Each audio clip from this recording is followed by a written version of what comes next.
So now federal bank, अब देखें यहाँ पर एक अच्छी खासी हमें क्लोजिंग देखने को मिली है और 143.80 से 143.90 के आसपास क्लोजिंग हमें देखने को मिल रही है, जो कि परफेक्ट क्लोजिंग है फेडरल बैंक की काफी दिनों के बाद। और अभी स्टॉक आ चुका है ऑल टाइम हाई पर और एक नया ऑल टाइम हाई लगा दिया है फेडरल बैंक ने, जो कि जानी जाती थी most under valued private bank.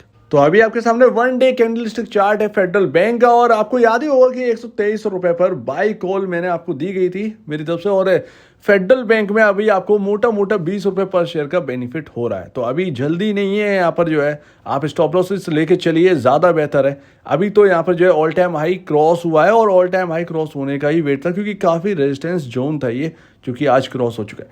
तो अभी यहाँ पर चल गया रहा है। इसके साथ साथ मैं आपको ये कहूँगा, अगर आप बाई कॉल में अभी हैं तो आप जो है एक स्टॉप लॉस मेंटेन करिए 130 रुपए के आसपास का, उससे पहले नहीं।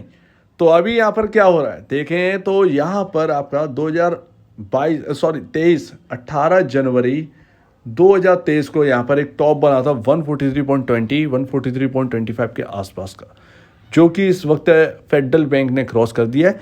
लेकिन यहाँ पर जो है टिक नहीं पाया था आपका थर्सडे के दिन फ्राइडे दिन सेलिंग आ गई और आज मंडे के दिन आज यहाँ पर जो है ओपनिंग हुई है। तो आज हमने वो रेजिस्टेंस लेवल जो है वो क्रॉस कर दिया है, यानी कि एक हाई बनाया था 143.80 के आसपास का, आज हम उसके ऊपर क्लोजिंग दिए हैं, 10 पैसे ऊपर क्लोजिंग है, 143.90 के आसपास की क्लोजिंग है।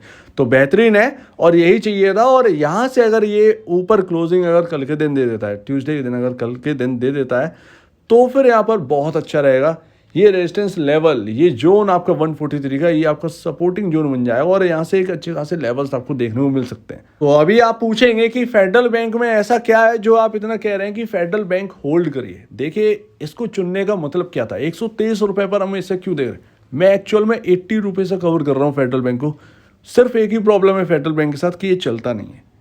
इससे हम क्या, इससे तो राकेश झुनझुनवाला जी जो है वो भी परेशान थे कि फेडरल बैंक चलता नहीं है ये स्टॉक, और मैनेजमेंट को जाकर फटकार भी लगा चुके हैं कि आप क्या कर रहे हैं, ग्रोथ क्या डिलीवर कर रहे हैं, क्या हो क्या रहा है फेडरल बैंक में। इसकी न्यूज़ आपको गूगल पर मिल जाएगी। तो अभी देखिए यहाँ पर क्या हुआ है, अंडर वैल्यूड बैंक है, अंडर वैल्यूड स्टॉक है, और उसका बेनिफिट आप कहीं ना कहीं आपको मिलने वाला भी है। तो 33,738 करोड़ का बैंक है और अगर आप देखेंगे तो यहाँ पर इसके जो कॉम्पिटिटर है वो डबल हो गया है। आप समझ ही गए होंगे कि मैं किसकी बात कर रहा हूँ। आईडीएफसी फर्स्ट बैंक इसका सबसे बड़ा कॉम्पिटिटर है और वो ऐसे ही डबल नहीं हुआ है। उसने यहाँ पर आपका नेट इंटरेस्ट यहाँ पर जो है आपका है वो यहाँ पर बहुत अच्छा ग्रो किया है आईडीएफसी फर्स्ट बैंक का कंपेयर टू फेडरल बैंक। अगर आप देखेंगे तो आपको पता चलेगा। तो उस हिसाब से यहाँ पर फेडरल बैंक का ऑलरेडी उससे तो थोड़ा सा कमज़ोर होना ज़रूरी था, लेकिन ये इतना कमज़ोर है, इतना यहाँ पर अंडर वैल्यूड है कि अगर इसका अंडर वैल्यूड ख़त्म होने पे आया तो ये स्टॉक डबल हो सकता है। ये आपका रियलिटी और यही हम समझेंगे। तो सबसे पहली बात तो मार्केट कैप काफ़ी छोटा है, जो कि बढ़ना चाहिए पीयर कंपैरिजन। दूसरी बात आपका पी रेशियो 9.90 का पी रेशियो है। अगर आप कंपेयर कर रहे हैं आईडीएफसी फर्स्ट बैंक से फेडरल बैंक को, तो एटलीस्ट उसके मुकाबले आपको देखना चाहिए, उसके मुकाबले आपका एनआईएम होना चाहिए, उसके मुकाबले आपको प्रॉफिट होना चाहिए। तो ये सारी चीज़ें होने तो वो फेडरल बैंक एकदम जचता है। एक और नाम है आईडीबीआई बैंक, वो और है नाम लिस्ट में शामिल, लेकिन एक्चुअल में वो तीसरा कॉम्पिटिटर इनका तब तक नहीं बनेगा जब तक वो प्राइवेट ना हो जाए। तब तक वो अर्ध सरकारी रहेगा और जैसे ही वो प्राइवेट होगा तो इनको टक्कर देने लगेगा वो। तो वो यहाँ पर आईडीबीआई बैंक लिमिटेड जो है वो इनका कॉम्पिटिटर है। तीनों बैंक एक दूसरे के कॉम्पिटिटर है। एक्चुअल में रेस लगी हुई है और रेस में इस वक्त आईडीएफसी फर्स्ट बैंक आ गया है। तो यहाँ पर हमें दूसरा बात यहाँ पर यही मिलती है कि पी रेशियो इसके पीयर कंपैरिजन बहुत कम है। तीसरी बात यहाँ पर बुक वैल्यू पर शेयर 110.86। अपने प्राइस टू बुक वैल्यू अगर आप देखेंगे तो 1.30 टाइम्स ऊपर ही वर्क कर रहा है फेडरल बैंक का स्टॉक अपने बुक वैल्यू से। तो यही आपकी रियल बात है कि आपका रियल प्राइस के आसपास ही है, राइट। इसीलिए फेडरल बैंक के अंदर डर नहीं लगता है। हालांकि मार्केट वॉलेटाइल है और मार्केट में कुछ भी हो सकता है। तो अगर बैंकिंग में कोई अगर प्रॉब्लम आती है, बैंकिंग के अंदर कोई एक बताया जाता है कि 10% का करेक्शन ड्यू है, जो कि बैंकिंग की वैल्यूएशन जो है वो हाई हो चुकी है, उसमें आपका अंडर वैल्यूड या ओवर वैल्यूड नहीं देखा जाएगा, उसमें आपका फेडरल बैंक के अंदर भी गिरावट आएगी। तो उस गिरावट से डरिएगा मत, क्योंकि वो पूरे बैंकिंग की गिरावट होगी। और जब मैं बात करता हूँ प्राइस टू बुक वैल्यू की, तो आप देखिए कि ये 4 बैंक हैं, ये टॉप लेवल बैंक हैं, HDFC bank, ICICI bank, Kotak और एक्सिस। ये कितने अपने price to book value work कर रहे हैं, 3.82, अपने बुक वैल्यू से 3.82 टाइम ऊपर वर्क कर रहा है HDFC bank. ICICI bank limited यहाँ पर कम कर रहा है 3.06 टाइम ऊपर। कोटक महिंद्रा बैंक 3.05 टाइम ऊपर वर्क कर रहा है और एक्सिस बैंक 2.23 टाइम ऊपर वर्क कर रहा है। और इसका सबसे बड़ा कॉम्पिटिटर फेडरल बैंक का वो काम कर रहा है 2.28 की टाइम की बुक वैल्यू पर। तो ये और आपका स्टॉक काम कर रहा है फेडरल बैंक 1.30 टाइम की बुक वैल्यू पर। अब चाहे आप नेट इंटरेस्ट अर्न में अगर आप कितना भी चले जाएं, चाहे एक बड़ा गैप क्यों ना आ गया हो, इतना भी बड़ा नहीं है लेकिन है। यहाँ पर IDFC फर्स्ट बैंक ने 2023 मार्च के हिसाब से 2022 मार्च से लेकर 2023 मार्च का अगर आप रिजल्ट देखेंगे ईयरली वाला, तो उसमें यहाँ पर 22,701 करोड़ के आसपास का इंटरेस्ट अर्न किया है IDFC फर्स्ट बैंक ने। वहीं फेडरल बैंक ने 17,800 की तकरीबन यहाँ पर इंटरेस्ट अर्न किया है। तो ये एक अंतर है, 4,500 करोड़ के आसपास का नेट इंटरेस्ट अर्न में अंतर है। तो यहाँ पर इसी वजह से वैल्यूएशन भी मिसमैच है। लेकिन इतनी भी क्या मिसमैच हो जाना कि IDFC फर्स्ट बैंक आपसे डबल की जो है मार्केट कैप हासिल कर ले, तो इतना भी नहीं है। क्योंकि दोनों की प्रॉफिटेबिलिटी अगर आप देखेंगे तो दोनों की प्रॉफिटेबिलिटी बिल्कुल सेम है। भले ही नेट इंटरेस्ट अर्न इतना ज़्यादा ना हुआ हो फेडरल बैंक का IDFC फर्स्ट बैंक के कंपैरिजन, लेकिन फिर भी आप देखें तो यहाँ पर प्रॉफिटेबिलिटी तो दोनों की बराबर है। तो वो यहाँ पर एक बहुत ही इंपॉर्टेंट बात आ जाती है। इसीलिए फेडरल बैंक पूरे बैंकिंग सेक्टर में, पूरे एंटायर बैंकिंग सेक्टर अगर आप देखें प्राइवेट का, तो उसमें लो वैल्यूएशन पर अभी भी स्टिल बना हुआ है।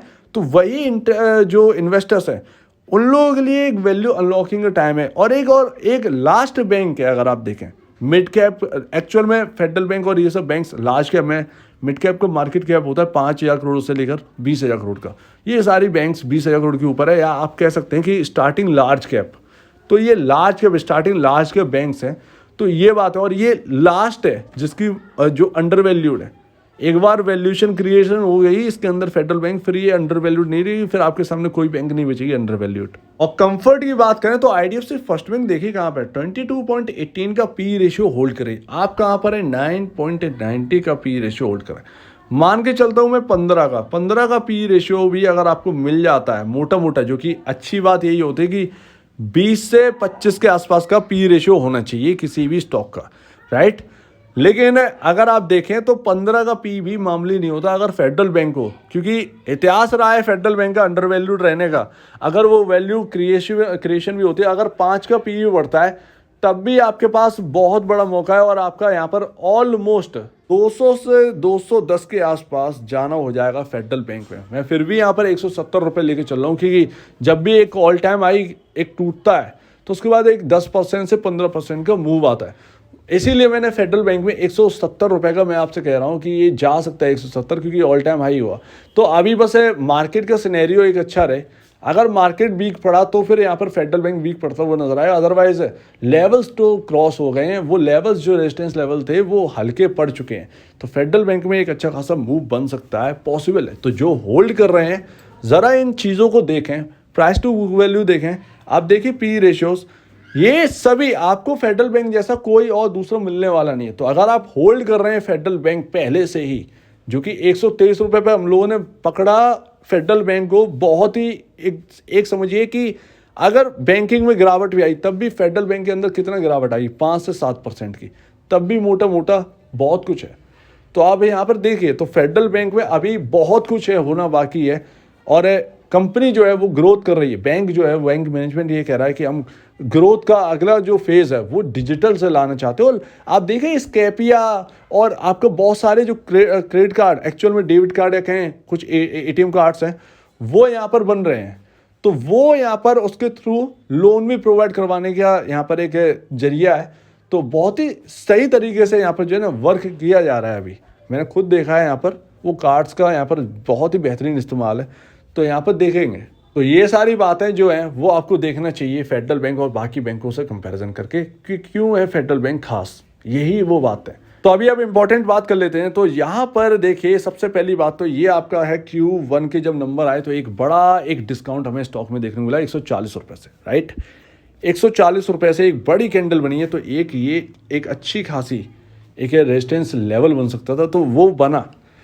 और यहाँ पर स्टॉक पलटा, इधर ही पलटा था। और तो कुल मिलाकर यहाँ पर 140 रुपये एक इंपॉर्टेंट लेवल है पहला, 140 रुपीज़, ये ध्यान रखिए। तो शॉर्ट टर्म वाले इस पर ध्यान रखें, लेकिन लॉन्ग टर्म वाले इस पर ध्यान रखें 130 रुपये पर। जिन्होंने भी 123 रुपये पर बाई कॉल वो ली है, वो 130 रुपये का ध्यान रखें इस स्टॉक के अंदर। अगर 130 रुपये टूटता है किसी कारणवश और मार्केट का सिनेरियो अच्छा नहीं है, यहाँ पर रहने की जरूरत नहीं है। तो हो सकता है कि एक डाउन साइड हम और देख लें 5-6 रुपये। वैसे तो बेचने का कोई रीज़न बनता नहीं है अगर कोई पोर्टफोलियो में लॉन्ग टर्म के लिए होल्ड कर रहा है तो फेडरल बैंक को, ये रियलिटी है। क्योंकि हम मांगते हैं एक अच्छा, और ये फेडरल बैंक भी अगर अच्छा नहीं होगा तो फिर क्या ही अच्छा होगा। तो वही बात आ जाती है। चलिए ठीक है, 130 रुपये ये एक इंपॉर्टेंट लेवल है।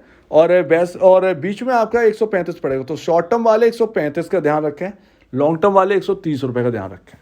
ये रहे दो लेवल्स जो कि मुझे नज़र आते हैं। आप अपने भी लेवल लेकर चल सकते हैं और प्लीज़ इस पर रिसर्च जरूर करिए। और मेरा कहना यही है कि अगर आप बैंकिंग में कोई स्टॉक ढूंढ रहे हैं तो आप इसके ऊपर रिसर्च जरूर करिए। ये कोई बाई कॉल नहीं है। बाई कॉल मैंने 123 रुपये पर दिया था, वो एक अच्छी खासी जमती हुई दिखाई दी है, अच्छा खासा तुरंत ही रिटर्न दिया है, तो वो एक बाई कॉल उस वक्त थी। अभी क्या है, अभी आपको स्टॉप लॉसेस के साथ खेलना होगा क्योंकि हायर साइड आ चुके हैं और मार्केट का कुछ पता नहीं चल रहा। तो अगर कोई जगह बना भी रहा है तो वो विद स्टॉप लॉस तो जरूर बनाए। फेडरल बैंक एक स्ट्रॉन्ग बैंक है, आपको अच्छा खासा रिटर्न तो देगी आगे, लेकिन फिलहाल जो है वो शॉर्ट टर्म में अगर हम कहें तो थोड़ा सा मार्केट बिगड़ा हुआ है, तो उसकी वजह से कहीं बैंकिंग में गिरावट आई तो आप पर रब ऑफ इफेक्ट ना पड़े, बस यही डर है। अदरवाइज आज एक अच्छा खासा लेवल पर क्लोजिंग हुई है, देखते हैं, हो सकता है यहाँ पर 150 की तरफ जाए ये स्टॉक, तो ध्यान रखिएगा इसके ऊपर। सो उम्मीद है आप इस बात को समझेंगे। आपका क्या कहना है इसके ऊपर कमेंट सेक्शन में कहिए। और अब वीडियो देखने के लिए बहुत धन्यवाद दोस्तों।